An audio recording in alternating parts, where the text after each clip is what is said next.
enviada no campus virtual ou que lá é para enviar Não, tem que enviar slide? parte escrita no campus virtual, certo? Ah, tá. Então, vai escrever no modelo de um receituário, né? Então, uma, duas páginas, coisa muito compacta, certo? Não, certinho, entendi. Obrigado, professor. Então, vamos lá, Otávio? Pode pôr aqui, professor, Sim, por apresentar? favor. Sim.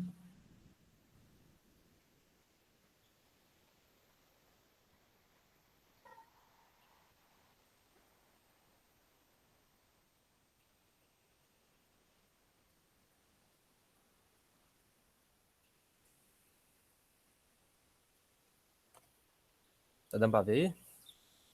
Tá sim. Otávio e Tiago, vamos lá. Beleza. Bom dia a todos, então. O nosso grupo que foi proposto para mim e para o Otávio hoje foi trazer uma solução inovadora para o controle biológico da podridão do alho. Então, a podridão branca do alho e da cebola, ela ataca espécies da família Aliácea, principalmente alho e cebola, mas também pode atacar outras espécies como alho poró, cebolinha. É causada pelo fungo Stromatina acipivora, também conhecido como Sclerotium cepivorum, e é uma doença que produz escleróides, os quais dificultam bem o manejo, né, porque eles podem ficar no solo por muitos anos. Além disso, esse fungo ele sobrevive em restos culturais também. Um fato interessante que acontece é que a doença ela vai ocorrer quando a espécie suscetível está presente na área, porque ocorre a liberação de alguns exudados, como, por exemplo, o DADS, que é o dialil de sulfeto, que vai induzir a germinação dos escleróides. O sintoma mais característico que a gente observa acontece em reboleiras. Quando ele atinge as plantas muito novas, causa a morte, pode reduzir o stand, reduzindo a produção. E a gente observa também as folhas mais velhas amareladas, um encharcamento no bulbo e uma degradação das raízes. Por isso que as plantas são facilmente arrancadas do chão. É uma doença bem importante aqui no sul do país, no sudeste também, mas ela também já está acontecendo em áreas mais novas, de plantio mais recente das culturas. As temperaturas favoráveis são entre 10 e 20 graus Celsius e umidade relativa elevada. Então a gente pode pensar que ela vai ocorrer em regiões de clima mais frio e tem que ter em mente também que o pivô pode ser um problema, porque o fungo gosta de uma umidade elevada. Bom, eu que estava pesquisando um pouco, lendo alguns trabalhos, a gente constatou que alguns agentes de controle têm alguns resultados satisfatórios, como, por exemplo, tricoderma e bacilos. O Clarkson cita que alguns isolados tiveram aproximadamente 80% de colonização dos escleróides. Porém, o que acontece? Qual é o problema?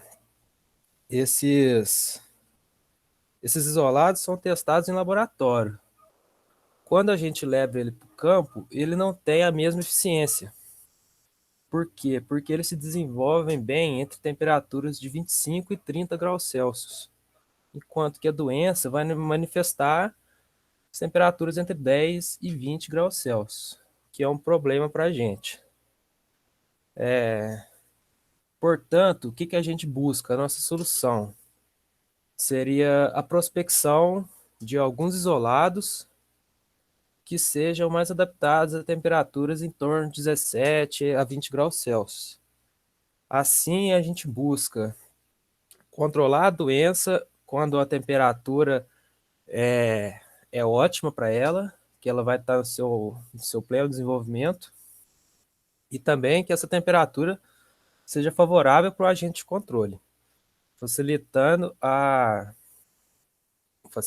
o manejo.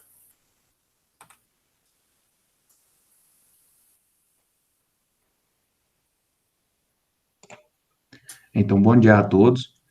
Diante de tudo isso que foi falado, aí eu com o Tiagão decidimos montar a nossa empresa, chama Biofarm, Soluções Biológicas, e essa nossa startup tem o foco principal em construir um produto para controle biológico da podridão branca do alho.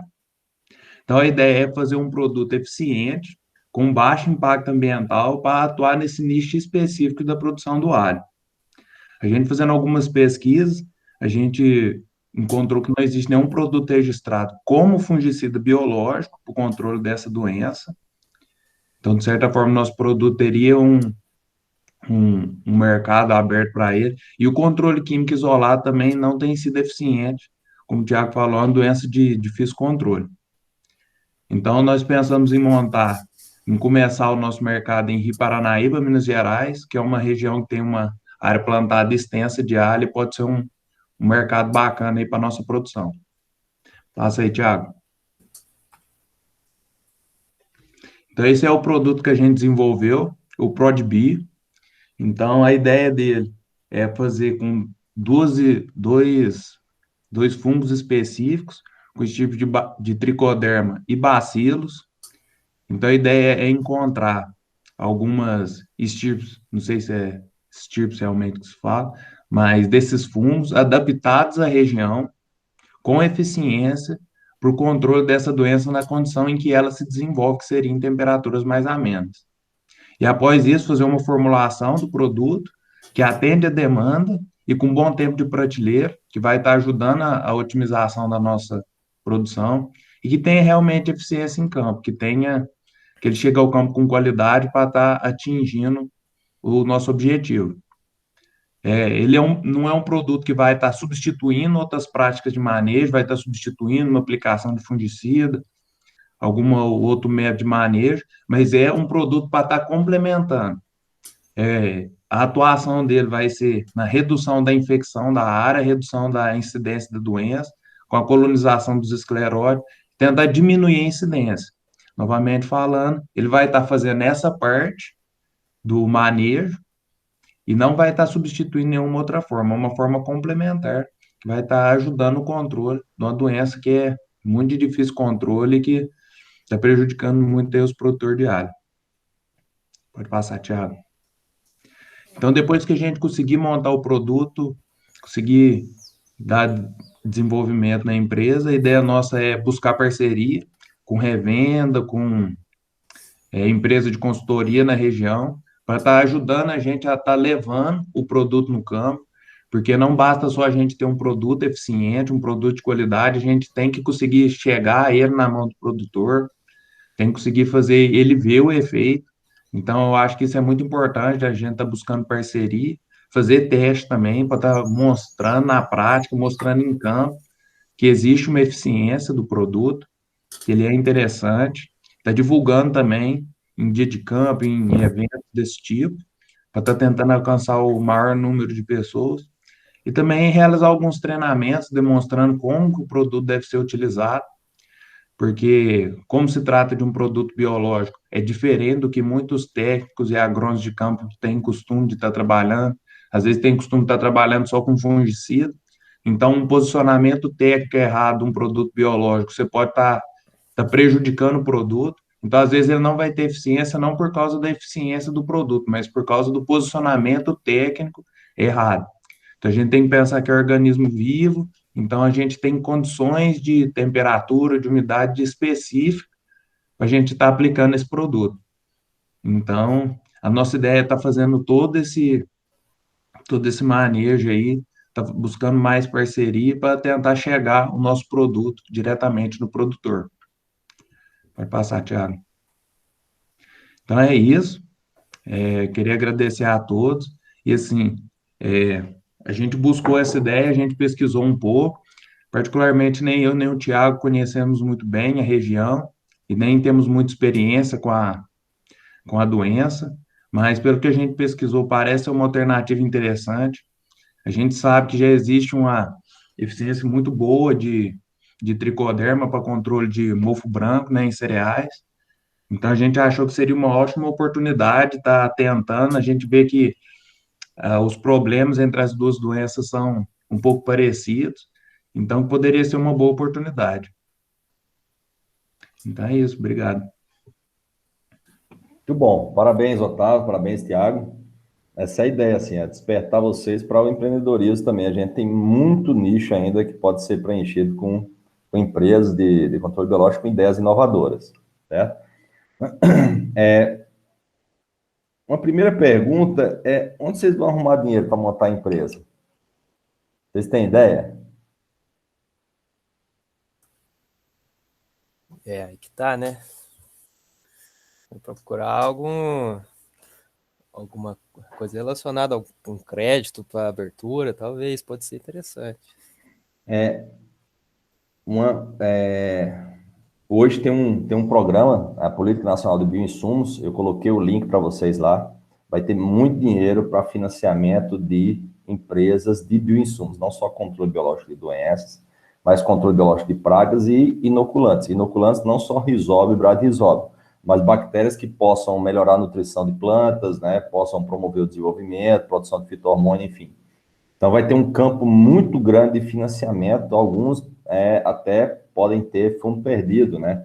Então, tem muito financiamento do FINEP, teve no passado, que era fundo perdido, né? Então, injetava lá 100 mil. Na FAPESP, né, lá em São Paulo, eles ainda têm esse PIP, né, tem um programa de financiamento a fundo perdido, só que não é fundo perdido. Eles fizeram as contas que quando eles injetam na criação de startup, se de 10, uma dá certo, eles fizeram as contas que aquela que dá certo retorna o investimento em imposto. Então, consegue repor para o cofre público o que foi injetado, né, a fundo perdido, mas que não foi. É um investimento que o governo retorna isso aí. Tem alguns modelos, como na Áustria, esse financiamento também é público. E eles veem que retorna isso aí em termos de investimento. Claro, não é toda empresa que eles vão injetar recursos, né? Então, eles fazem uma análise prévia para analisar o risco, mas esse é um nicho que falta no mercado. A gente não tem produtos eficientes para controle da podridão branca do alho e da cebola. Por outro lado, onde é que se planta alho e cebola? É só em São Gotardo, aquela região Rio Paranaíba? Ou tem outras regiões? Porque a gente tem que pensar em expandir mercado. Então, a gente ficar só em um cultivo, em uma região, dificilmente o produto vai deslanchar, porque, por mais que seja um cultivo importante, é um cultivo que é plantado só em um determinado momento do ano e só numa região específica, né? Então, o que é que vai fazer no resto do ano a empresa? Onde para que pode vender? Então, nesse sentido, a utilização de tricoderma e bacilos é interessante. Faltou o grupo falar para que é tricoderma e para que é bacilos. Qual vai ser a finalidade de usar um produto à base de tricoderma? Qual a finalidade de usar um produto à base de bacilos, Otávio e Tiago? Qual que é a justificativa técnica para cada um desses ativos para o produto de vocês?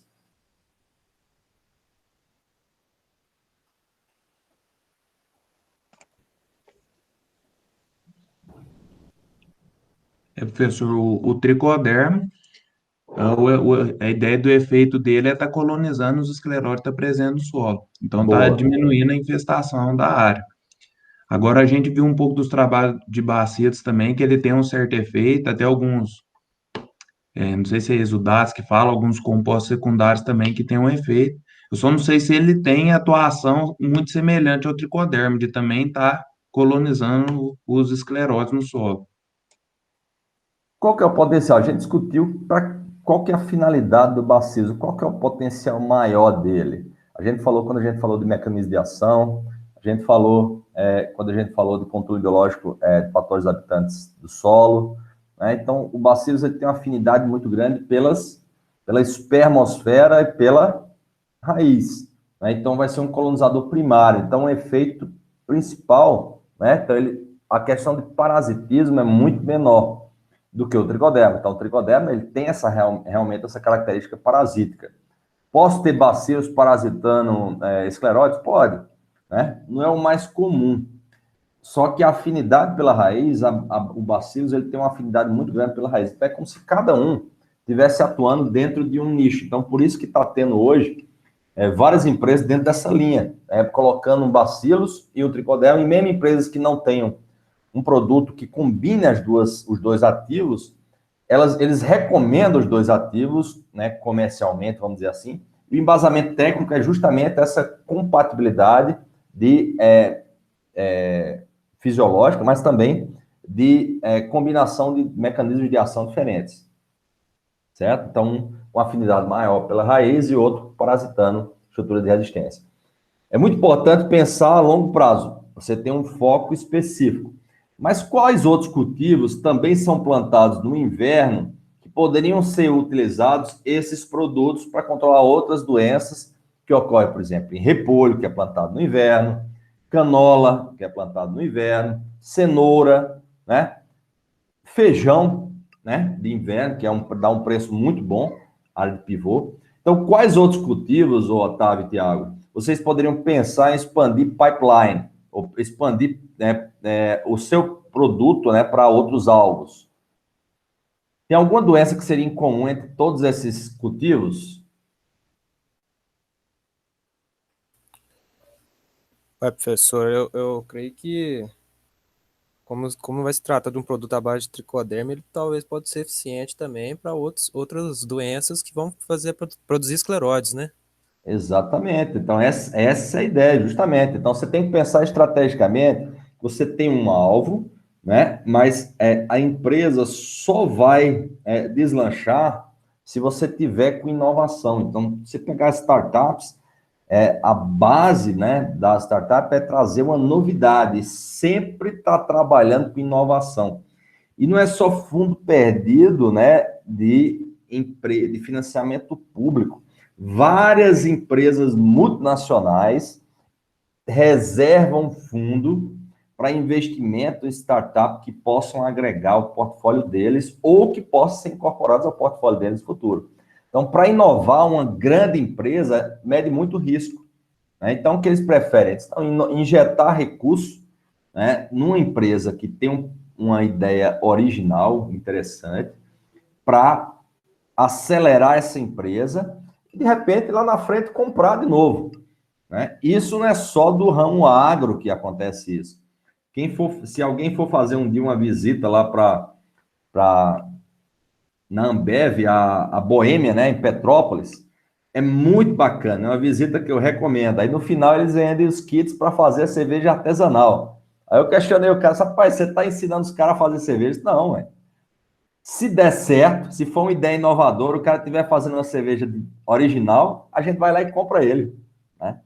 Só que é muito mais interessante incentivar a inovação fora da empresa e depois você incorporar, né, ela no portfólio. Então, é bom para os dois lados, né? Então, você está começando, você inova. Agora, é ilusão achar que você vai ganhar um mundo inteiro, né, com um produto único. Então, tem que pensar em inovação o tempo todo. Então, você está agora propondo esse, né, mas pensar o que é que você poderia também utilizar esses produtos para outros alvos. Tá joia? Muito bom. Pessoal, perguntas para a equipe?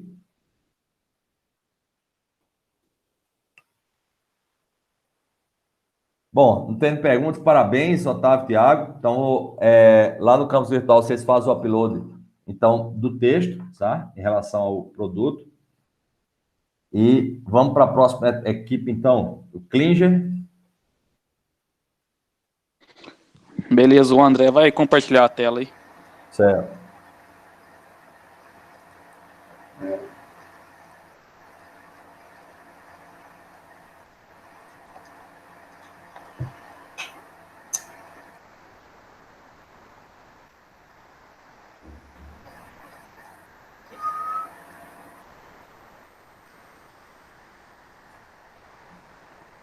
Tá conseguindo, não, André? Compartilhar? Vê, tá aparecendo aí? Para mim, não. Tá, não. Pronto, agora tá indo. Tá indo? Pode começar? Sim. Tá aparecendo, Para mim tá aparecendo, não, tá uma tá tela roxa. aparecendo não. Ué, peraí.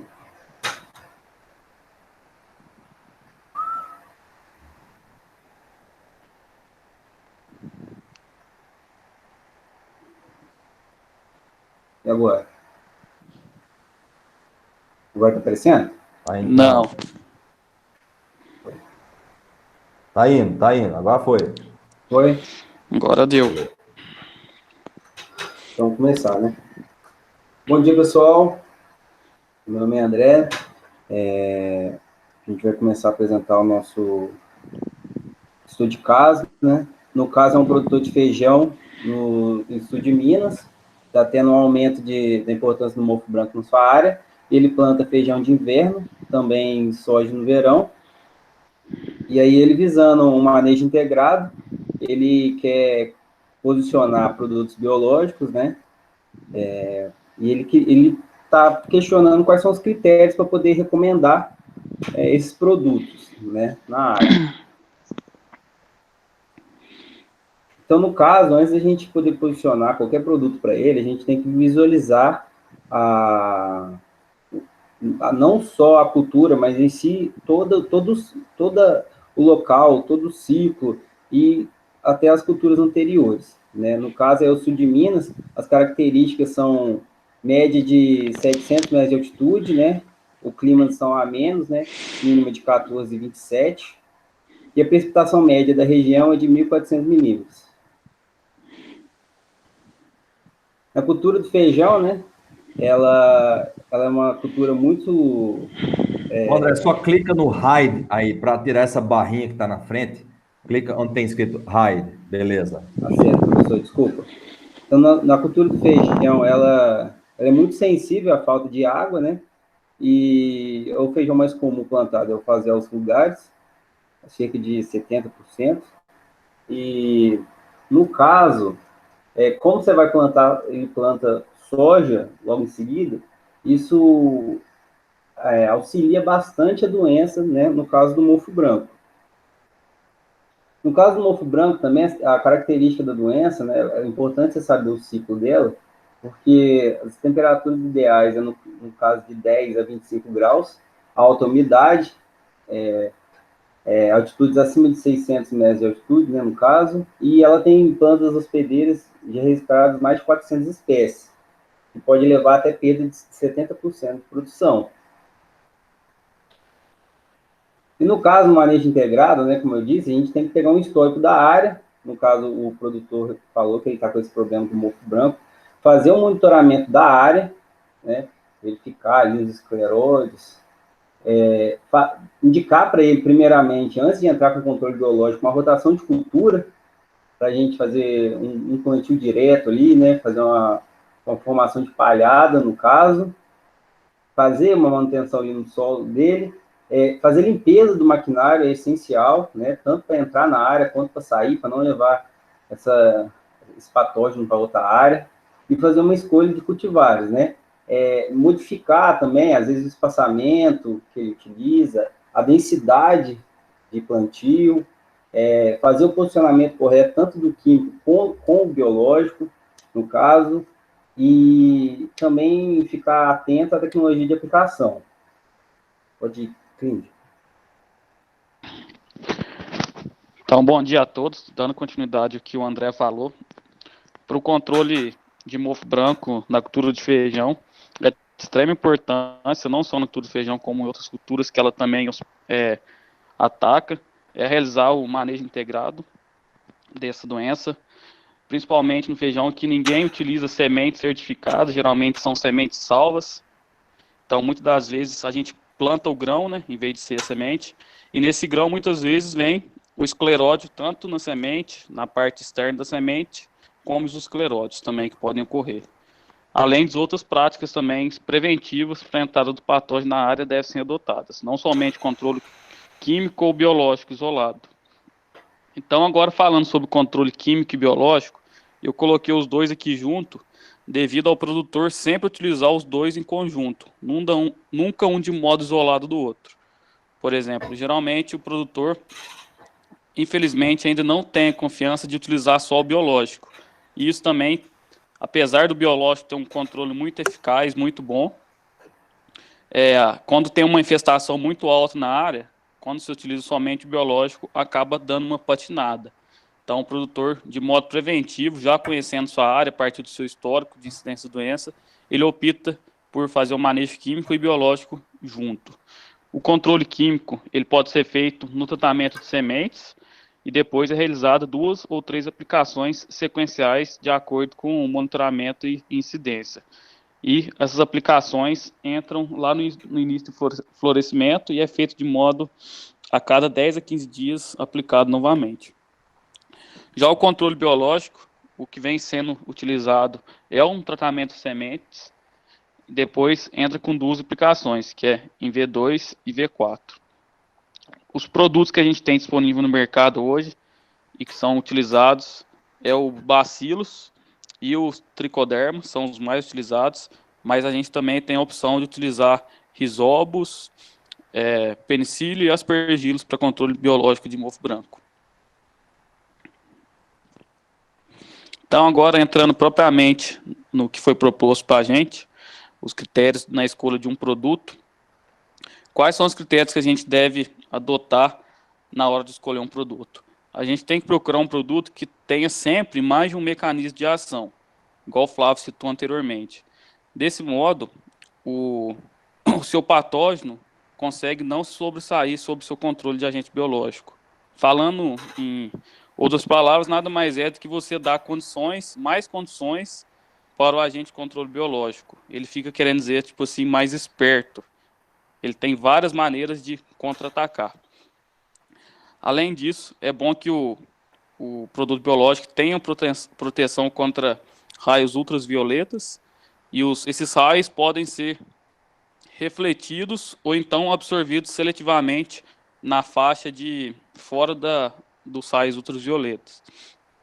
Tem que ter também tolerância a produtos químicos, isso é um assunto que vem sendo bastante estudado, o que a gente pode, o que a gente não pode fazer a mistura, para que não prejudique o agente de controle biológico, que muitas vezes é um micro-organismo, e tem que ser compatível com as práticas de manejo adotadas na fazenda. Isso tem relação também com a tolerância a produtos químicos, porque o produtor pensa na logística da fazenda, pensa em entrada de maquinário na área. Então, assim, tem que ser uma coisa compatível com aquilo que ele adota na fazenda. Porque, às vezes, entrar somente para aplicar um produto biológico, ele acaba desanimando um pouco. Tem que ver a disponibilidade do produto na região. Não adianta a gente chegar lá, fazer a recomendação e não achar o produto. É uma área que está crescendo bastante. Então, o mercado está bastante aquecido.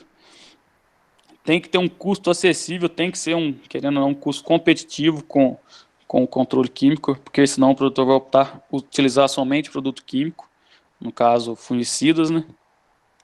E, claro, por último, não menos importante, tem que ter registro para o controle do seu patógeno.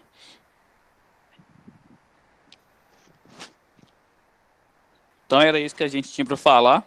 Os critérios eram aqueles. Vale ressaltar que é importante sempre utilizar o manejo integrado para o controle de mofo branco, não só um de modo isolado. Muito obrigado a todos.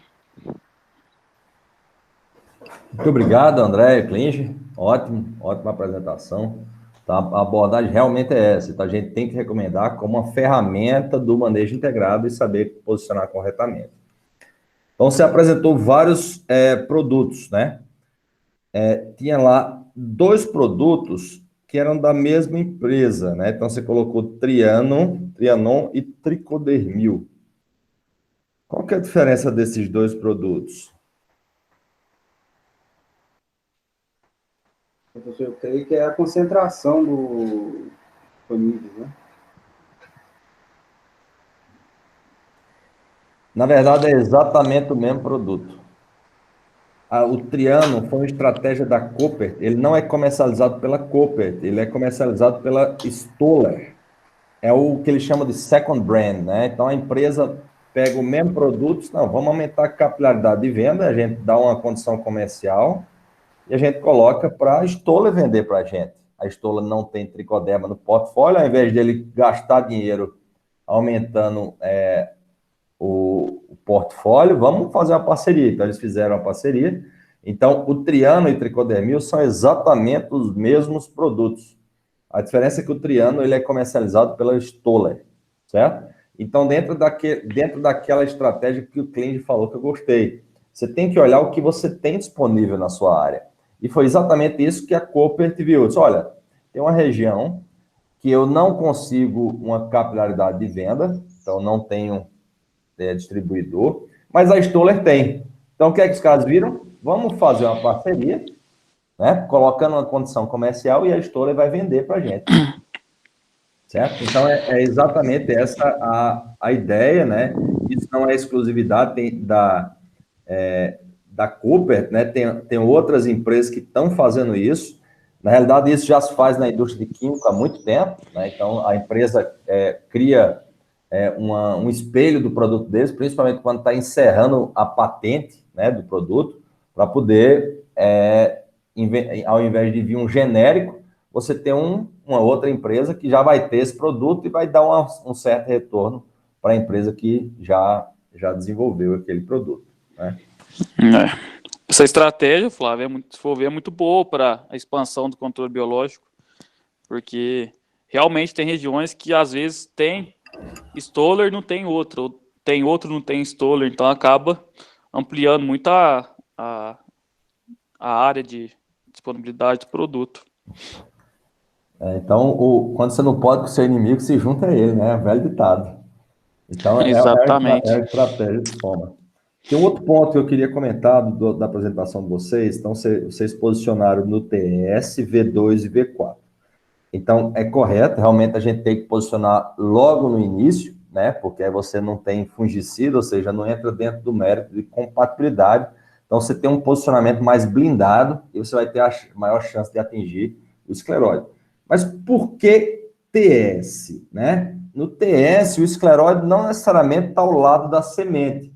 Então, qual que é a ideia do TS para biológico? Muitas das vezes o patógeno está na semente, né, na parte externa da semente. Então, é visando o controle do patógeno na semente, que geralmente é o micélio que fica na semente.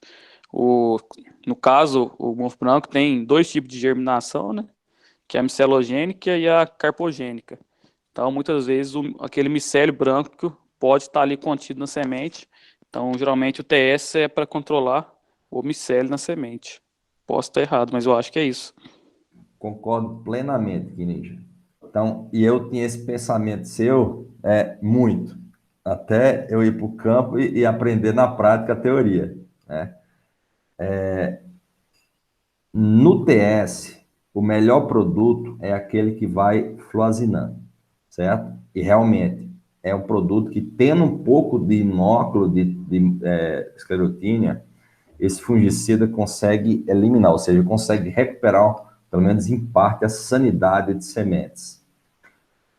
O grande problema é que o fluazinam é incompatível com tricoderma e com bacilos. Então, por mais que você tenha um benefício, esse benefício é inferior ao padrão que o produtor usa, ou seja, é um posicionamento arriscado. Então, quanto mais blindado o seu posicionamento, ou seja, você não entrar em questionamentos de compatibilidade, e dentro dessa janela que você colocou, V2 e V4, você tem muito menos problema de compatibilidade. Nessa janela não entra fungicida via barra. Vai entrar o herbicida, né? No máximo inseticida. Agora, fungicida raramente vai entrar nessa janela. Então, eu tenho muito menos problema de compatibilidade, certo? Então, nesse sentido, né, esse posicionamento é mais interessante. TS, por mais que demonstre eficiência, é muito mais arriscado. Então, hoje as empresas dificilmente posicionam tricoderma para controle de mofo branco no TS. A gente encontra muito para controle de Fusarium solane, por exemplo. Então, no Fusarium solane, se uma área que não tem mofo branco, a semente não tem problema com mofo branco, é interessante. Um outro aspecto muito importante é falar, não, mas mofo branco já está bem resolvido, o Flávio, é uma doença. As projeções, então a gente estava participando de um evento e achei muito interessante a análise que o pessoal está fazendo. Não sei se vocês conhecem um dos municípios que produz uma das sementes de soja de melhor qualidade do Brasil. Fica em Santa Catarina, né? Uma cidade chamada Abelardo Luiz. É impressionante, você consegue 100% de germinação de semente de soja lá. Né? Então, a qualidade muito boa, vigor excelente, só que é uma das regiões que tem melhor condição para a ocorrência do mofo branco, e tem mofo branco na área. Né? Vai deixar de produzir semente lá? Não, o mofo branco sclerotinia não é um patógeno regulamentado. Ou seja, não vai ter problema. Você fala, não, vamos fazer um tratamento de sementes. Como fazer? Não, resolve o problema. Né? Então, não resolve tudo o problema. Né? Então, você tem sempre um pouco de inóculo que vai ser transmitido, e é uma doença que vai aumentando ao longo do tempo. Então, tem uma projeção que essa doença pode aumentar nos próximos anos. Então, tem que prever cenários que a gente tenha ferramentas para somar no manejo, e o controle biológico encaixou como uma luva nesse manejo integrado, como vocês colocaram. Certo. Ô, Flávio, agora uma pergunta que é minha, assim, sobre o mofo branco. Eu já vi gente posicionar junto com o fluoxetan, o tiofenato metílico, junto, né, no tratamento de sementes. E também eu já vi gente posicionando fluoxetan com multissítio, mancozeb, clorotolonil. É para controle de mofo branco esse multissítio, ou é visando o controle de outras doenças? Não, para mofo branco, o mancozeb não funciona, não. O fluoxetan é o melhor produto. Né? Mesmo assim, ele não está funcionando tão bem mais, porque lembra, é um fungicida protetor. Quando chove e é conhecido que as condições favoráveis para o mofo branco são as condições de muita precipitação, acaba que o multissítio não persiste muito na folha, né? Nem na flor. Então, acaba que vai sendo lavado esse produto. Então, os fungicidas que têm sistemicidade funcionam melhor. Né? Sim, valeu. Tem um outro ponto que eu queria discutir com vocês.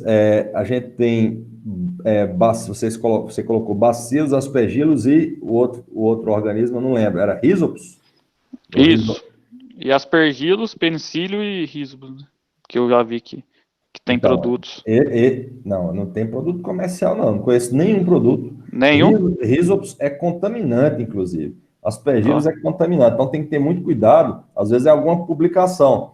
Agora, produto registrado, eu desconheço esses ativos, certo? Então, tem que ter cuidado, assim, a gente tem que partir do que você tem registrado, porque o que está registrado passou num crivo de eficiência agronômica. Então, se passou num crivo, bom, pode ser que tenha perdido depois, mas pelo menos já é um indício que o produto demonstrou qualidade por pelo menos 3 institutos de pesquisa, né, que são 3 laudos que têm que ser apresentados. Ok? Então, só para vocês evitarem, né, principalmente a gente está próximo de fazer uma recomendação técnica e vocês vão estar próximo ali do mercado, a gente não colocar produtos que tenham publicações, mas que não tenham produto registrado. Então, existe um mundo muito longe entre o que está publicado e o que realmente está sendo utilizado na prática, né? Porque, para você registrar, o primeiro ponto é que passa num crivo da Anvisa também. E aspergilos, nem todo aspergilos pode ser utilizado. Tem aspergilos que são patógenos humanos, né?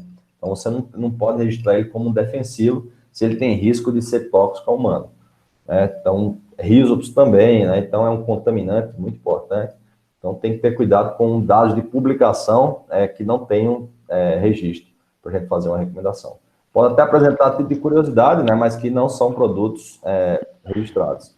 Okay? Certo.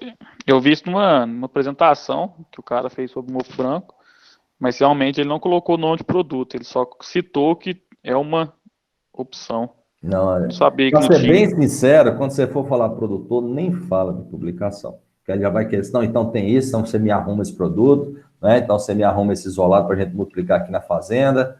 Né? Então, evita entrar numa discussão dessa aqui, que depois você arruma um problemão para você resolver. Não, beleza, tá certo. Tá joia? Muito bom, parabéns, pessoal. Perguntas? para a dupla. Então, parabéns mais uma vez, André e Klinger. Próxima dupla. Quem que vai? Professor, o senhor tinha comentado em eu e o Alan, a gente pode ser? Pode ser, vamos lá. Vamos lá, vou projetar aqui então. Combinado, Henrique.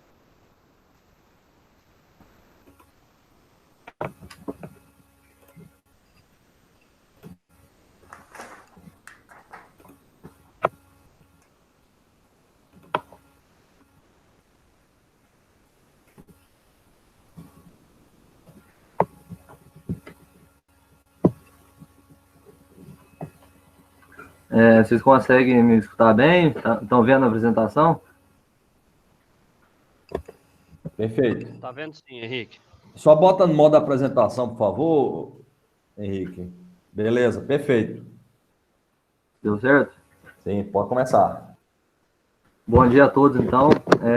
Para quem não me conhece, eu sou o Henrique. E eu, juntamente com o Alan, nós vamos apresentar o estudo de caso do controle biológico dos nematóides das lesões em soja. Vou dar uma breve introdução aqui sobre o nematóide, né? O nome científico dele é Pratylenchus brachyurus. Ele afeta várias culturas, dentre elas algodão, batata, cana-de-açúcar, feijão, fumo, milho, morango, soja, tomate e todas as outras que têm controle biológico que podem ter o controle biológico como controle, né?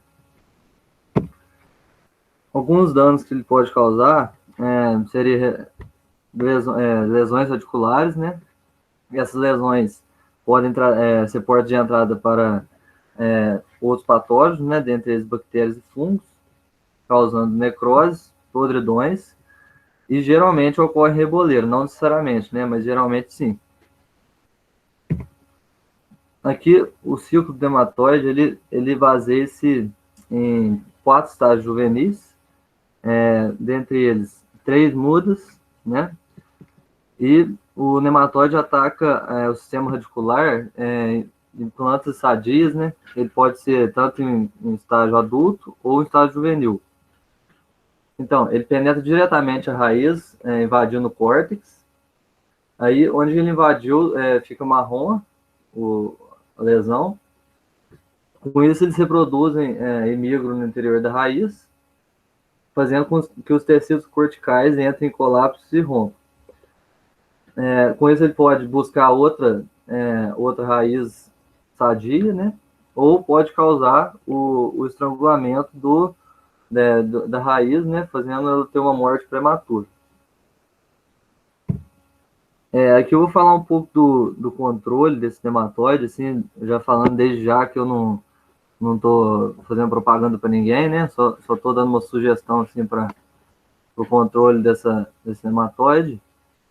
Sendo ele pode ser cultural, vou dar uma sugestão de implantação de crotalária, que é uma espécie não hospedeira. Só tem que ficar atento um pouco, porque a crotalária ela é hospedeira de mofo branco, e pode ser que, se a incidência for forte, pode ser que ela passe para a cultura subsequente. O controle biológico recomenda o tricodermil à base de tricoderma, né? Como falaram na apresentação anterior. O nemate é a base de Paxillomyces lilacinus. E o Serenade é um produto da Bayer, que ele é a base de Bacillus subtilis, né? E o controle químico à base de abamectina, o produto deles lá chama Mantis, WG. Agora o Alan vai falar um pouco. Então, pessoal, a nossa proposta do trabalho aí era demonstrar a eficiência do controle biológico para um produtor, né?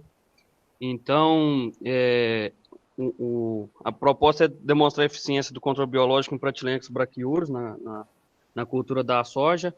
Então, os métodos que a gente propôs para demonstrar essa eficiência seriam montagens de ensaios em campo e ensaios em laboratório. A montagem de ensaios em campos, a gente sugeriu montar pelo menos 5 testes na área contaminada do produtor que quer observar a eficiência do produto na área dele. Sendo o teste 1, o ensaio de testemunha, sem aplicação de nenhum produto químico, ou controle biológico, ou rotação de cultura com Crotalaria spectabilis, por ser a Crotalaria ser uma planta que apresenta fator de reprodução menor que 1 para Pratylenchus brachyurus e também outros nematóides.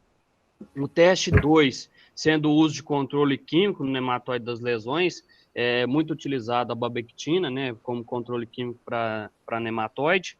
O teste 3, o uso da rotação de culturas com Crotalaria spectabilis, sem aplicação de produto biológico ou químico.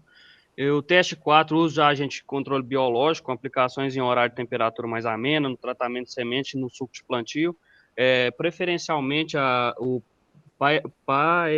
Paecilomyces lilacinus e Trichoderma, associado ao uso de fertilização biológica com esterco suíno provindo da maternidade, que também funciona como um supressor do patógeno. E o teste 5, associação do uso de agente de controle biológico, que é o teste 4, e a rotação de cultura com Crotalaria spectabilis, que é o teste 3. Avaliando-se o nível de infestação da praga indiretamente através de danos causados à cultura, né, principalmente no sistema radicular, a produtividade, que é o principal que o produtor busca, o vigor vegetativo e principalmente a altura de plantas. Pelo nematóide atacar a raiz, ele vai interferir no desenvolvimento dessa planta no campo. A montagem de ensaios em laboratório, com o intuito de demonstração e melhor visualização dos sintomas de ataque do nematóide nas raízes, a gente recomendou a utilização do cultivo da soja em solução nutritiva em diferentes testes, sendo o teste 1, ensaio testemunho, sem aplicação de nenhum produto químico ou biológico, rotação de culturas, na verdade aqui seria o ensaio testemunhos sem a inoculação do produto, né? O teste 2 com uso de controle químico nematóide das lesões, o teste 3 com rotação de cultura com Crotalaria spectabilis e o teste 4 o uso do controle biológico, né, nessa solução nutritiva. E um teste 5 com a solução contaminada sem aplicação de nenhum produto. E aqui é um trabalho que eu encontrei sobre os mecanismos de controle biológico para Pratylenchus brachyurus na cultura da soja. Então a gente pode ver aqui com diferentes tratamentos.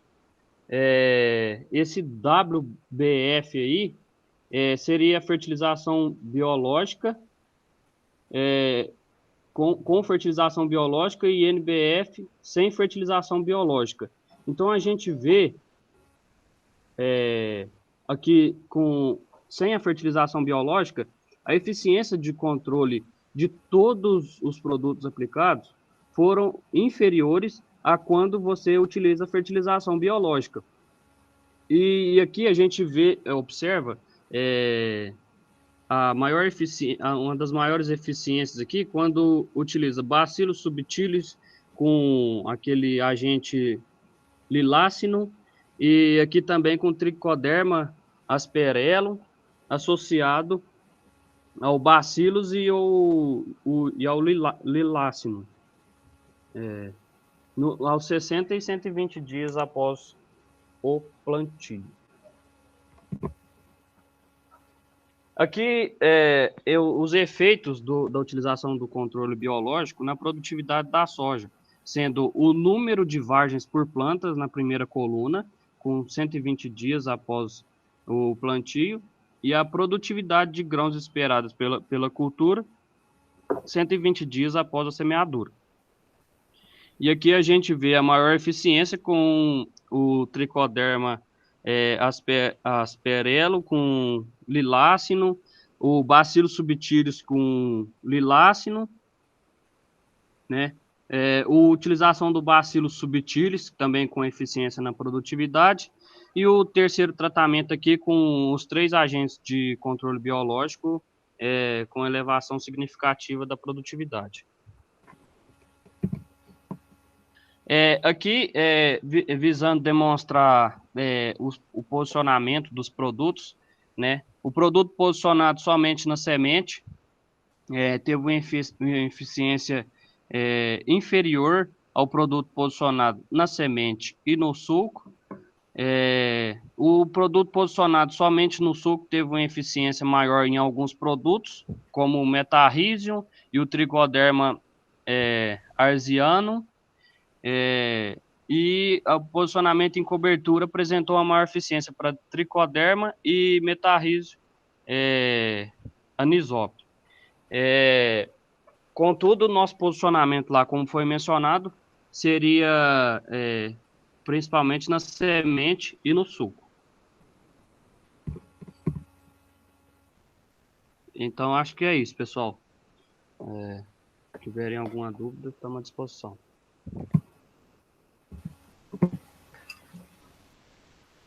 Muito bom, Henrique, Alan, né? Então, foram atrás de publicação, até publicação em inglês, né? Parabéns pela iniciativa e o nível de profundidade, né? O que eu queria era algo bem mais simples, tá? Então, assim, era algo de 2 ou 3 tratamentos no máximo. A gente tem que ver, assim, quando a gente quer uma pesquisa, realmente a gente faz vários tratamentos para a gente confirmar. Quando é uma demonstração para produtor, então algo muito mais prático, a gente vai falar de 2 a 3 tratamentos no máximo, até para você poder fazer áreas maiores, né?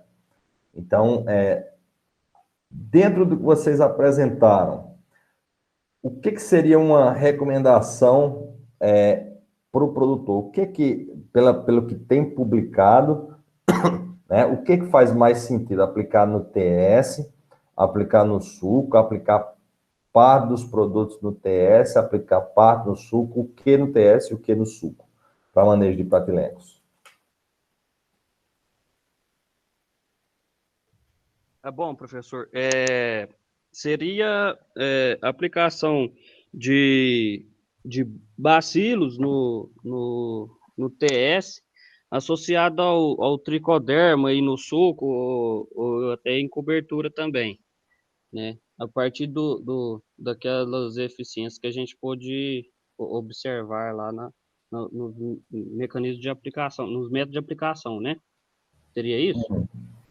Isso. Então, o Bacillus no TS ele é mais interessante, porque você vai ter uma colonização desde a espermosfera, né? O grande problema é quando você tem incompatibilidade do tratamento de sementes com o Bacillus. Aí, nesse caso, no suco vale mais a pena, realmente, você colocar o produto, né? No início, vocês falaram Nemates, Sereneide e Tricodermil. Então, por que da escolha desses 3 produtos específicos? Não, foi só uma pesquisa rápida que eu fiz lá e os principais que eu encontrei foram aqueles. Eu acredito que seria uma boa escolha. Mas o Sereneide tem registro para controle nematóide?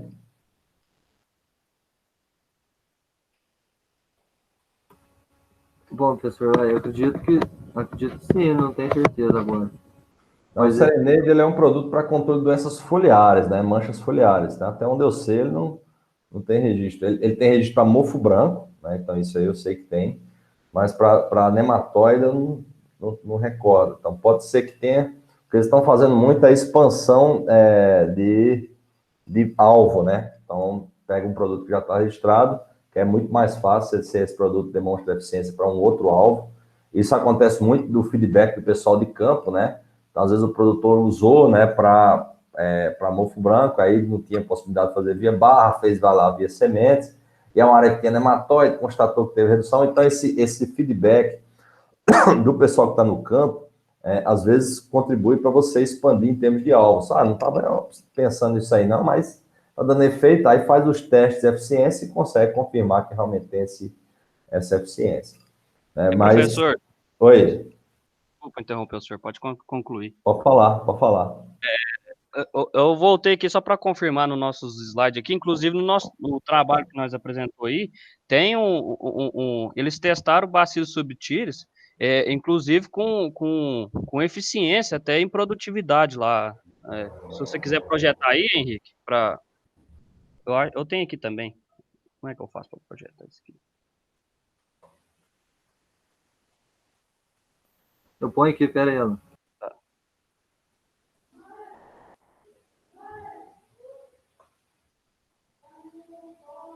Eu tô apresentando. Espera aí. Estão vendo a tela aí?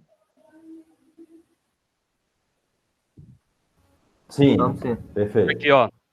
Aqui, ó, o Bacillus subtilis aqui, ó, teve uma eficiência com letra A ainda, ó, em produtividade. Aqui o teste do Bacillus subtilis na redução do patógeno no solo, com eficiências superiores aos outros tratamentos, ó. Né? Muito bom.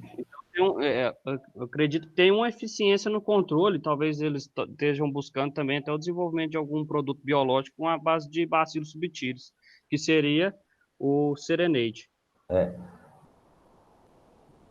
Bacillus subtilis não necessariamente é o Serenade, então tem vários outros produtos que são Bacillus subtilis, né? Então, acabei de confirmar, no Agrofit não tem um registro para nematóide.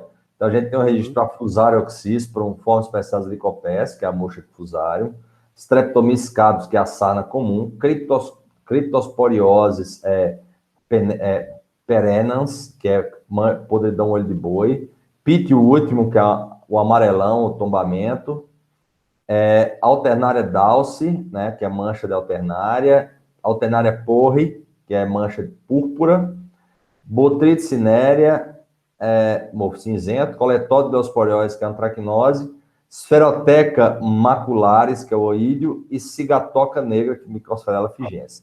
Então, tem registro para esses alvos, né, mas para nematóide não tem. Então, isso pode ser pesquisa, isso vai de encontro com o que a gente falou lá, Alan, na apresentação anterior do André e do Klinger, né? Então, tem que ter muito cuidado quando a gente vai falar, né, para o produtor em relação ao que poderia ser utilizado de produto. Então, a relação à eficiência, né, então você pode fazer uso baseado na literatura da questão de esterco suíno, né, que a gente discutiu que tem uma eficiência para ver se tem uma sinergia com o produto, né? A questão de dose, né, que é um problema que a gente discutiu, mas fala que é só a título de curiosidade, para produtor eu nem recomendaria falar, porque ele já vai querer utilizar, e você, como técnico, você vai estar com desvio de uso, você não pode estar fazendo a recomendação do produto para o qual você não tem registro, né, para esse alvo. Ok? Então, mas o nemato tem o tricodemil, e é um aspecto muito interessante dentro do que vocês colocaram, porque isso virou uma recomendação técnica da empresa Balagro, que é quem comercializa o nemato. Eles viram que era muito complicado vender o produto. Então, esse questionamento foi muito lembrando desse histórico de posicionamento. Eles vendiam o nemato que é só como parasita de ovos. E o problema do parasitismo de ovos é que se você tem uma distribuição aleatória na área e o Pratilencos, particularmente, ele produz muito pouco ovo, e esses ovos são dispersos no solo como um todo, a eficiência de controle por esse fungo especificamente é muito baixa. Ele é um parasita de ovos. Aí, quando você coloca o tricoderma junto, né, o tricoderma ele dá um efeito de promoção do crescimento. Então, a planta melhora o desenvolvimento dela. Então, dá um efeito visual para o produtor, protege raízes, né? E com isso você tem, ele é mais estável, vamos dizer, a recomendação é mais estável frente a diferentes nematóides. Então, nematóide de galha, o parasitismo de ovos faz um efeito muito bom. Mas, para Pratilencos, não faz um efeito muito bom, né? Porque a taxa de produção de ovos é muito baixa, a taxa de fecundidade é muito baixa, e os ovos são dispersos no solo. Então, a eficiência do parasitismo de ovos é muito baixa. Mas aí, quando você junta com o tricoderma, ou junta com o bacillus, ou junta os três, como você colocou, então cada um vai ter uma ação diferente. Então, tem um parasita de ovos, né? tem o que controla, o que promove o desenvolvimento de raiz e tem um parasitismo também, né, que é o tricoderma, e tem um colonizador de raízes, que é o bacillus. Então, inclusive, a Balagro está lançando um produto nessa linha, que vai combinar bacillus, né, tricoderma e purpureocílio, né, Pestilomys. Então, quando tem o AE, só a título de curiosidade, quando tem esse AE em latim, se pronuncia certo? É um ditongo. Então, Pestilomyces, o nome do fungo, né? Paecilomys, Pestilomys. E assim como foi falado pelo primeiro grupo, que tem fungo que tem 2 nomes, né? Então, na verdade, o nome correto para esse fungo é Purpureocílio lilacino, mudou, certo? Então, toda vez que vocês forem fazer busca na literatura, vai estar o nome Purpureocilium lilacino. Toda vez que vocês forem ver um produto registrado, vai estar com Pestilomyces lilacinus, que é o nome antigo desse fungo, né? Só que não muda por quê? Porque a especificação de referência na Anvisa continua a mesma. Então, não evoluiu, né, na taxonomia. No campo, o produtor continua conhecendo como Pestilomyces lilacinus, né? Então, basicamente, a gente, como técnico, tem que conhecer os 2 nomes, porque se a gente precisar buscar na literatura o que está acontecendo em relação a esse fungo, quais são as novas tendências, né? O nome é Purpureocílio lilacino. Na ciência já é consagrado esse nome, né? Isso há mais de 10 anos, né? Mas para o registro de produtos e para o campo, né, estão continuando usando a taxonomia de Pestilomyces lilacinus. Ok? Certinho, professor. Inclusive, comentando também, teve um dia que eu fui numa exposição agropecuária que tinha para o produtor ver para crer mesmo, né? Utilização, uma empresa, eu não me recordo o nome da empresa, mas ela estava apresentando em uma solução nutritiva a cultura da soja, uma inoculada com produto biológico e nematóide, e outra somente com nematóide. A gente dava para ver a diferença na formação de galhas nas raízes da soja. Muito, muito interessante. Isso para nematóide das galhas. Bacana. Eu acho que esse é o caminho, viu? Esse é o caminho. Pratilencos é mais complicado. Por quê? Pratilencos, ele não vai dar para ver, não forma galha. Mas o que ele causa na raiz? O Alan Henrique. Ele provoca lesões na raiz, né? Lesões. Fica que cor a raiz? Ela fica marrom, escurecida, né? Exatamente. O córtex começa a desprender da raiz, certo? Então, isso é uma característica marcante. Uma vez eu já me deparei com a situação, estava no campo, né? Aí o produtor disse: ô, professor, eu não acredito em controle biológico, não. Eu fiz o tratamento de sementes e aplicação no suco do produto, né? Uma área totalmente infestada com pratilencos, mas eu não estou vendo resultado, né? E as plantas estavam pequenininhas, a pressão estava muito alta da praga, né? Aí, o que eu vi como solução que pode ser dentro dessa recomendação prática de ver para crer? Geralmente, nessas áreas, a planta pede vantagem competitiva, ou seja, nessas áreas você tem uma infestação maior de planta daninha, né? Porque acaba que a planta, né, não desenvolve tão bem ali na linha, porque ela sofre ataque nematóide, pede em vantagem competitiva, ou seja, não fecha a soja muito rapidamente, e com isso você tem uma área mais suja, vamos dizer assim, né, do que áreas não infestadas. Isso é uma característica marcante da infecção por pratilencos. Aí eu fui lá e disse, não, tem plantas daninhas que são resistentes a pratilencos, tem outras que são boas hospedeiras, e tinha uma planta que era boa hospedeira. O que aconteceu? Ela teve vantagem competitiva, por quê? Porque o nematóide ele foi principalmente nas raízes da soja, que foi a planta que veio primeiro. Na entrelinha, que não recebeu o produto biológico, você teve a planta daninha que foi desenvolvendo, claro, ela também foi afetada pelo nematóide, mas ela foi afetada depois da cultura que entrou primeiro, que entrou no limpo. Quando eu arranquei a raiz da planta daninha, estava toda escura, né? E a raiz da planta cultivada, que estava na linha, estava branquinha. E ela disse, não, vamos fazer mais, isso aí pode ter sido um acaso.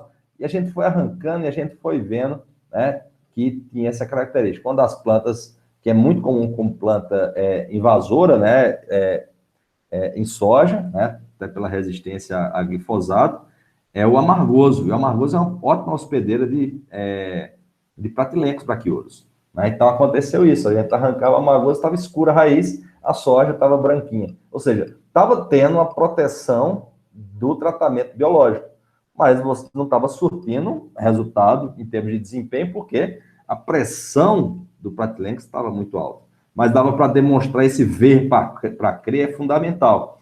E vocês vão usar a criatividade do campo para poder demonstrar isso, né? Então, encontrar um método de a gente conseguir encontrar. O melhor termômetro, na verdade, é a produtividade, né? Lá no final, você vai ver se refletiu em produtividade ou não esse tratamento que foi feito. Com a pressão muito alta, nem sempre você vai ter um reflexo em produtividade no primeiro ciclo. E esse é um grande problema. Esses patógenos radiculares, não só nematóide, mas também fusário, né, e outros fungos radiculares, o produtor às vezes vai entrar com manejo quando a pressão do inóculo está muito alta.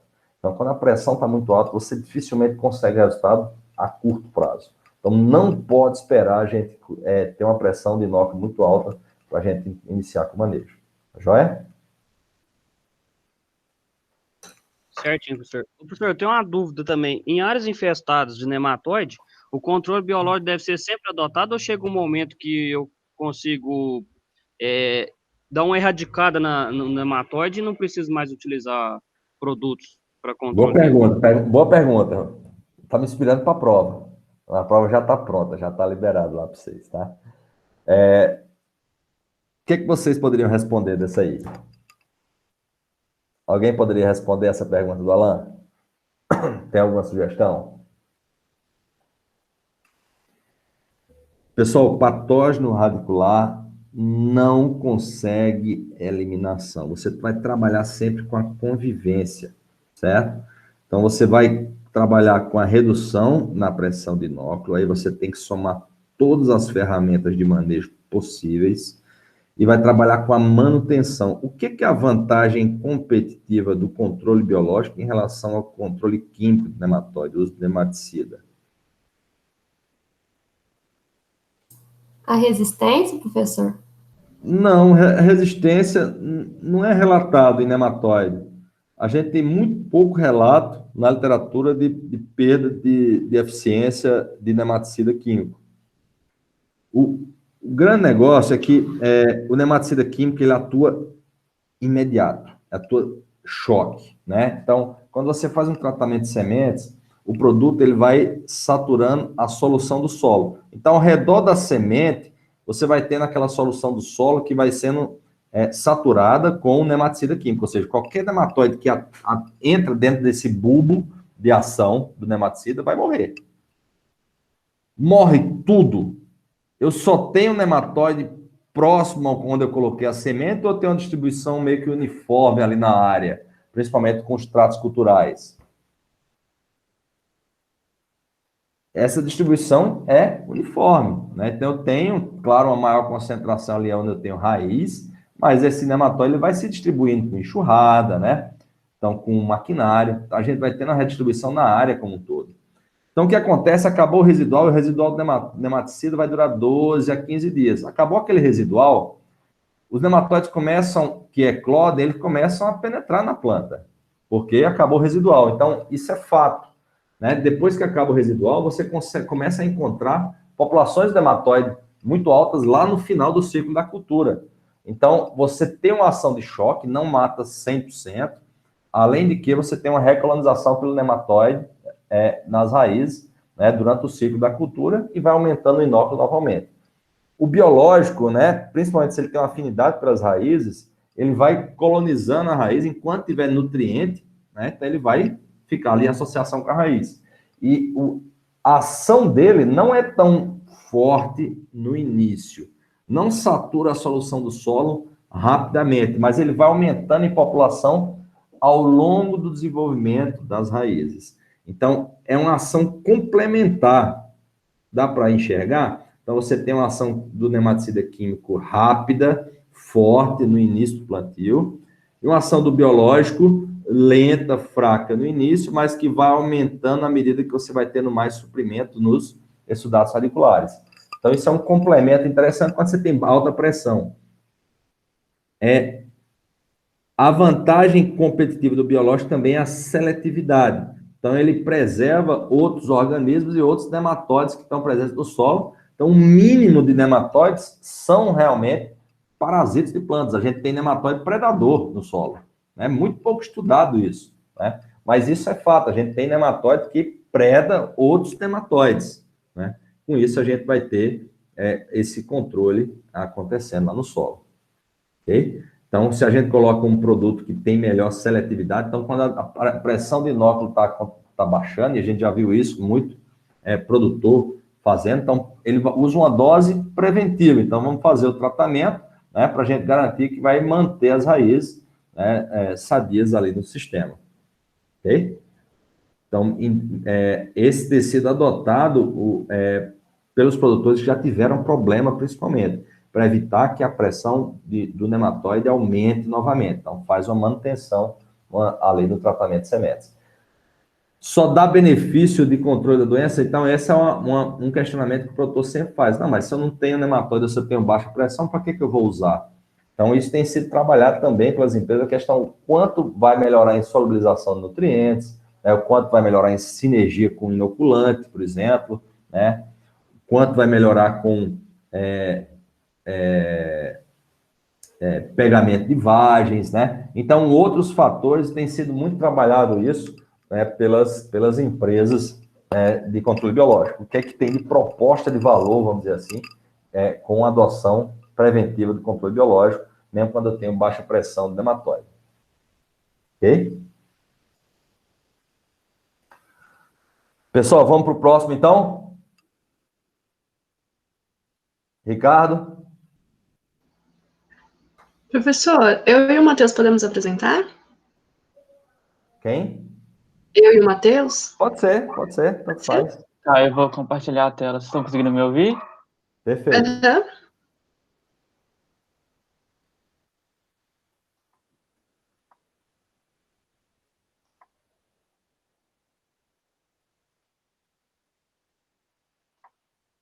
Apareceu aí? Apareceu.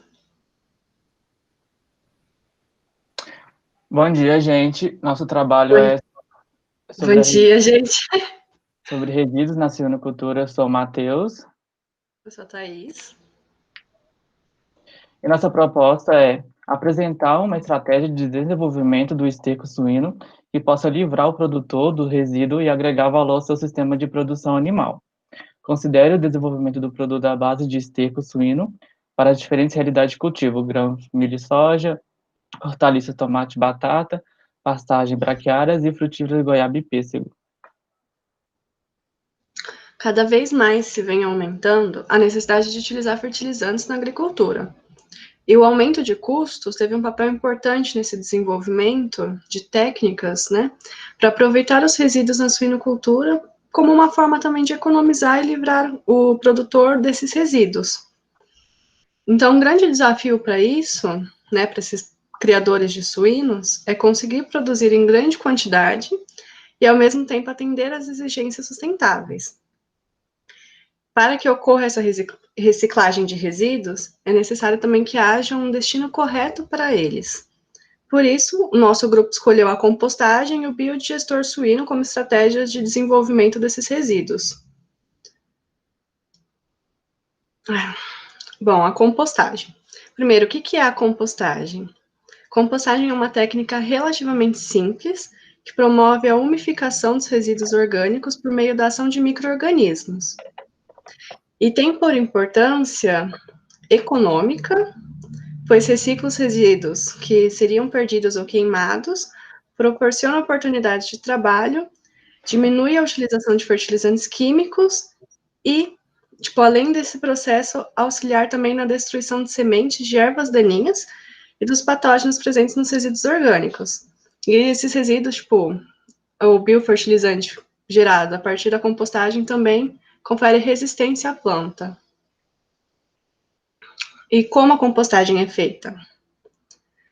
Primeiro é retirada camas das instalações, então ela deve ser armazenada em local apropriado para passar por um período de repouso de 90 a 120 dias. Após a retirada da cama das instalações, já se começa o processo de fermentação através das fezes e da urina dos animais. Lembrando que, por conta desse material ser rico em carbono, não há necessidade de se formar camadas sobrepostas de palha e esterco, como se faz na compostagem convencional. Nesse tipo de compostagem, que é a suína, basta apenas retirá-la, colocá-la em um local sombreado ou coberto e controlar sua temperatura com o revolvimento do composto. Após esse período, é importante verificar se o composto já terminou seu processo de fermentação, o que a gente pode conferir através da verificação da temperatura. Se o composto já estiver esfriado, significa que já tem um nível bom de carbono e nitrogênio, então ele já pode ser utilizado na agricultura. E lembrando ainda que dessa compostagem a gente vai ter o biofertilizante sólido, qual deve ser armazenado e distribuído com veículos com características para esse fim. E por fim, a compostagem pode ser utilizada como... O produto obtido dessa compostagem é o biofertilizante sólido, que pode ser utilizado no cultivo de grãos e frutíferas. Agora eu vou dar uma falada sobre o biodigestor. Biodigestor é um equipamento que tem como objetivo acelerar o processo de decomposição da matéria orgânica, gerando como subprodutos biogás e material digerido. Dessa forma, mesmo podemos ser reaproveitados na forma de calor ou eletricidade ou mesmo com fertilizante, que é o caso do nosso interesse. O biodigestor é basicamente uma câmara fechada que é alimentada de resíduos orgânicos, esterco, resto de alimentos, vinhaça, cama de frango, etc. Essas matérias são misturadas com água e, através da falta de oxigenação, algumas bactérias atuam nesse detritos, transformando-os em biogás e biofertilizantes. O biodigestor possui uma entrada onde jogamos a matéria orgânica e uma saída onde aquilo que não consegue consumir é eliminado. E esse material eliminado é um rico adubo orgânico que pode ser colocado imediatamente no pé, nas plantas. É interessante um biodigestor contínuo, pois é alimentado diariamente com matéria orgânica sólida e líquida, que é, no caso, fezes e urinas dos suínos, e cerca de 50% cada, e que é diferente do biodigestor de batelada, que operam de forma descontínua, ou seja, os biodigestores de batelada são alimentados uma só vez com uma grande quantidade de matéria orgânica, depois são fechados hermeticamente de forma a não permitir a entrada de oxigênio. E pode ser um certo período pode variar de 40 a 60 dias, mas como os suínos eles produzem rejeitos diariamente, então não é aconselhável esse. E os modelos de mais interessantes para esses coisas são os modelos canadenses, indianos e chineses, que deve ser escolhido de acordo com a necessidade do criador de suínos. E vale ressaltar também que esse modelo canadense ele é muito utilizado em fazendas com grandes criações de porco e gado de leite. São equipamentos de alto custo, como a produção de biogás e adubo. Então, quem opta por esse canadense, ele não vai só produzir biofertilizante, mas também vai ser voltado para a produção de energia elétrica através do biogás. Essa matéria proveniente dos biogestores não provoca nenhum tipo de impacto ambiental, é utilizada para adubação da cobertura ou para o tratamento nutricional de cultura a ser plantada, mas sempre respeitando os critérios de qualidade e quantidade necessária ao solo e à planta. O biofertilizante é considerado um adubo orgânico, livre de agentes causadores de doenças e pragas às plantas e contribui de forma significativa no restabelecimento do teor de humus no solo, funcionando como melhorador de suas propriedades químicas, físicas e biológicas, que tem importante papel na estruturação e fixação de nitrogênio atmosférico. O biofertilizante é uma ferramenta fundamental para auxiliar o cultivo de plantas sadias, sem que ocorra nenhum impacto no ecossistema, proporcionando não somente efeitos nutricionais, mas também fisiológicos e biológicos que aumentam o crescimento e a eficácia com que a cultura aproveita e absorve os nutrientes. E para utilização direta na lavoura, o líquido retirado do biogestor pode ser aplicado na região foliar ou mesmo nos caules das plantas, e a parte sólida armazenada distribuída com veículos com característica para estes fins.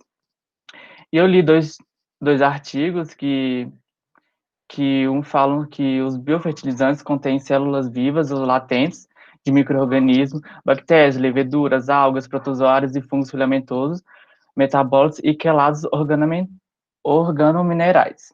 E pode ser introduzido no agroecossistemas por meio de pulverização foliares, fertirrigação ou aplicado diretamente ao solo.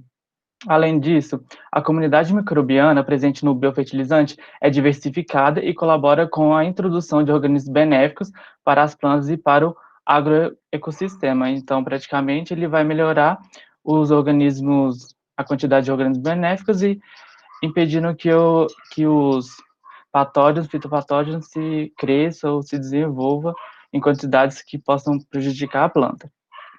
E no segundo artigo que eu li, eu também vi que já tem a aplicação desses biofertilizantes. Foi feito um estudo de biofertilizante bovino e suíno, que o objetivo dele foi avaliar o potencial de controle do fungo penicílio em frutos de laranja-pera, e foi utilizado biofertilizantes à base de esterco bovino e suíno nas concentrações de 2,5, 5, 10 e 20%. Os frutos foram dispostos em bandejas plásticas, forradas com papel toalha umedecidos, e nos mesmos foram realizados 2 ferimentos opostos ao pedúnculo, e com auxílio de um furador manual foi inoculado nos ferimentos o patógeno. E o resultado foi que o biofertilizante à base de esterco suíno, nas concentrações 2,5%, 5% e 10%, não diferiram estatisticamente dos resultados alcançados com o biofertilizante à base de esterco bovino, nas 4 concentrações testadas. Apenas o biofertilizante suíno, na concentração 20%, diferiu, sendo o qual alcançou os melhores resultados de controle, obtendo a média de porcentagem de ataque do fungo dos frutos de 37,76%, já na testemunha a média foi de 91,90%. E praticamente o nosso não vai ser um produto, mas sim uma assessoria. Então a gente vai fazer uma pesquisa sobre o biofertilizante, melhorando o melhoramento dele através dos estudos. A gente vai ter um controle de qualidade, porque o agricultor ele vai depender de um determinado nutriente, falta esses negócios, então vai ser totalmente um estudo para adequar esse produto à necessidade do agricultor. E uma melhor interação entre produtor de suínos e agricultor, e o controle de qualidade também vai ser todo feito uma pesquisa para ver a necessidade do produtor, do agricultor, e é isso. Se você tiver essas nossas referências bibliográficas, se alguém tiver alguma dúvida, pode perguntar. Obrigada, gente. Muito obrigado. Parabéns, Matheus, parabéns, Thaís. Então, esse é o tema, economia circular. Isso é um tema que já é antigo, né? Mas tem muito potencial de crescimento ainda, certo? Então, procurem ler sobre esse assunto, que isso é um potencial muito grande para o crescimento de empregos ainda. Então, o quanto o Brasil gasta com lixo, né? Não só o Brasil, mas a produção agrícola. Né? Então, o que é um problema para a produção de suíno, que é o esterco, na verdade, isso é um trunfo, né? Que tem que ser melhor explorado. Então, o Matheus e a Thaís colocaram aí esses aspectos. Em relação ao biodigestor e a compostagem, a gente discutiu em sala de aula, né? Na realidade, virtualmente, né? O potencial de uso desse produto para o controle de doenças. Então, recapitula para a gente, por favor, Matheus e Thaís, como é que funciona para controlar a doença? Como é que você poderia estabelecer um controle de qualidade do seu produto, né, para dizer, olha, pode usar que vai controlar a doença, por exemplo, a laranja-pera que você colocou lá. Então, que o seu biodigestor, né, o seu biofertilizante, vai controlar a doença. O que você tem como reguladores da eficiência do produto para doenças? Então, professor, praticamente eu acho que deveria ser feito um estudo, né, para ver qual tipo de doença aquele agricultor está tendo na planta. E, com certeza, averiguar sobre na literatura, tipo, meios para conseguir controlar esse tipo. Então, associado à pesquisa da quantidade de nutrientes, de micro-organismos que tem nesse biofertilizante, fazer todo um estudo e conseguir, tipo assim, nossa, se acrescentar esse micro-organismo, ele consegue controlar essa praga. Então, eu faria esse estudo e, tipo, e conseguiria, tipo assim, se acrescentar nesse biofertilizante e fazer os testes, né? Chegar lá na planta, fazer o teste, ver se vai conseguir controlar ou não. Bom, professor, desculpa. Thaís, por favor, Posso pode falar? falar. Claro. Bom, eu não lembro, vou ser sincera, eu não lembro da aula, mas eu acho assim, que como já tem micro-organismos no solo, tanto bons quanto ruins, eles vão liberar compostos. E isso pode, tipo, fortalecer a planta, combater uns aos outros. Eu acho que também a temperatura, no caso da compostagem, porque o esterco ele esquenta muito, né? Tem um capítulo lá que eu deixei um livro para vocês que fala só sobre esterco suíno líquido e hidrolisado de peixe, que são esses insumos que são usados como fertilizantes, mas, na verdade, eles têm um potencial muito maior de ser utilizados como biofungicidas. E tem um fator que é fundamental, que é regulador do sucesso, que são os ácidos orgânicos voláteis, certo? Então, esses ácidos orgânicos voláteis têm uma ação biofungicida, isso inespecífico, tá, Matheus? Então, independente do patógeno, já testaram para vários patógenos, tanto fúngicos, quanto bacterianos, quanto nematóides, e essa ação era fato, assim, isso aí ele matava realmente esses organismos. Então, o ácido orgânico volátil nada mais é do que o mau cheiro que tem lá no esterco suíno. E o que eles falam é que quanto mais você decompõe ele, mais você vai perdendo essa eficiência, tá? Tanto que nas áreas que o pessoal faz a aplicação de cal para poder neutralizar aquele cheiro, esse esterco suíno já perde em eficiência. A eficiência dele está regulado com pH. Se o pH está acima de 6, né, então você começa a perder a eficiência de controle. Então, é muito importante a gente trabalhar com esses insumos, mas a gente estabelecer um controle de qualidade. Então, olha, eu estou te entregando para controlar a doença, né? Eu consigo de tanto a tanto de eficiência de controle para essa doença A, B, C, D. E eu fiz um controle de qualidade aqui interno que tem tanto de ácidos orgânicos voláteis. Ou seja, você vai ter um produto, né, que você consegue entregar a garantia para o produtor. Então, isso é o que falta ainda para o desenvolvimento de um produto nessa linha. Então, a maioria do pessoal usa, não, vamos usar como um condicionador de solo, né, como um fertilizante, mas tem um potencial muito grande para controlar patógenos, principalmente patógenos radiculares, que é o que a gente tem maior dificuldade de controle. E já que você está usando ele para adubar, olha, então, será que a gente não consegue um aspecto fertilizante e um aspecto de controle de doenças também, né? Então, só que falta essa padronização em termos de controle de qualidade. Então, desses dois processos, vocês falaram de dois processos, a biodigestão e a compostagem. Quais deles vocês recomendariam, Thaís, Matheus?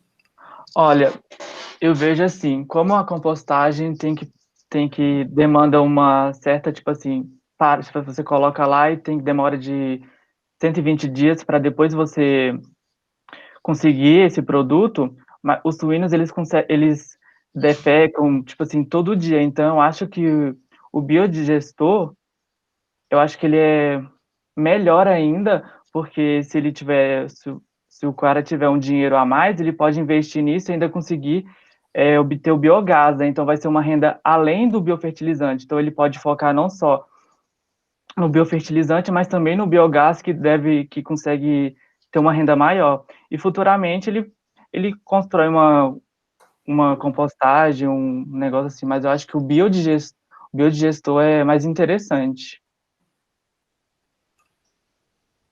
Isso, esse é o caminho, tá? Então, a maioria do pessoal que produz suíno, né, mais tecnificado, eles estão partindo do biodigestor, mas ainda tem muito pouco aproveitamento do biogás. Isso é um potencial grande de ser explorado realmente.